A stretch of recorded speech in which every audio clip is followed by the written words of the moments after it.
February 1959. The wind sliced through the Ural. 9 young Russian hikers, led by 23-year-old Igor Dyatlov.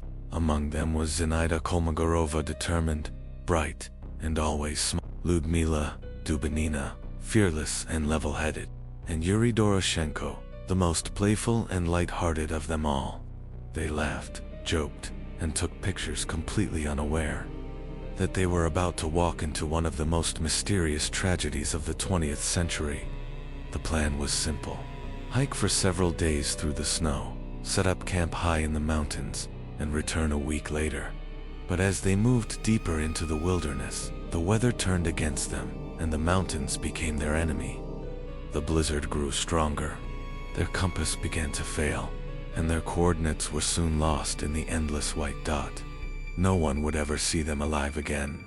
Days later, the silence on the radio caught everyone's attention.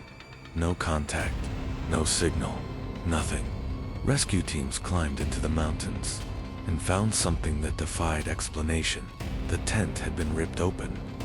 From the inside, bare footprints in the snow, bodies scattered across the snow, faces frozen in pure terror. What really happened that night?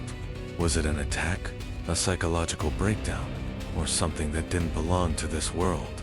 The answers, or what was left of them, remained buried beneath the ice of the Dyatlov Pass. When investigators reached the frozen campsite, what they found looked like something out of a nightmare. A panic, barefoot and half-dressed, into temperatures that dropped to nearly 40 degrees below zero. Inside the tent, they found personal belongings, journals, and a camera, the film still intact. The first set of footprints led toward the nearby forest, but soon vanished into the snow. 100 meters away, they found the first 2 bodies, Yuri Doroshenko and Yuri Krivonoshenko. Both were barefoot, their hands badly burned, as if they had tried to climb a tree in a desperate attempt to escape from something. A little farther ahead lay Dyatlov's body, face down in the snow, as if he had been trying to crawl back to the tent.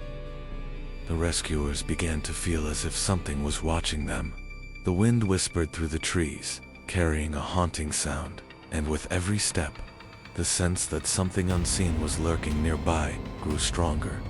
In their journals, the final entries were disjointed, forced laughter, shaky handwriting, sentences that made little sense. One of them had written, "We heard a sound coming from the sky, a sound not of this world." The search continued. A month later, the remaining bodies were found, but these were different. They showed massive internal injuries, with no signs of struggle, tongues torn out, eyes missing, and on every face, the same frozen expression of terror, as if they had witnessed something beyond human understanding. What could have driven them to run into the darkness? The answer still lies buried beneath the snow, waiting for someone brave enough to listen. Months later, the official report was released, but it explained nothing. Soviet investigators wrote only 3 words: an unknown natural force. No footprints from outsiders. No signs of a struggle. No clear motive. The bodies showed radiation levels far above normal. Some of the hikers were half-dressed, others wearing each other's clothing, as if they had gone mad before they died. Their cameras revealed photographs taken on that final night. Strange lights in the sky, beams cutting through the fog like distant searchlights. The government shut the case down quickly, sealing the files and silencing the witnesses, and buried the hikers in sealed coffins.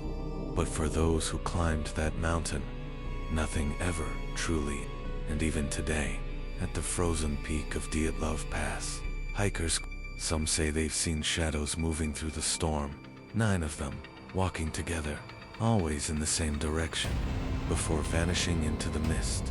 The mystery was never solved, but maybe it wasn't meant to be, because some truths were never meant to be understood, only feared, and in the Ural Mountains, the wind still whispers their names, as if trying to tell a story no one was ever meant to hear.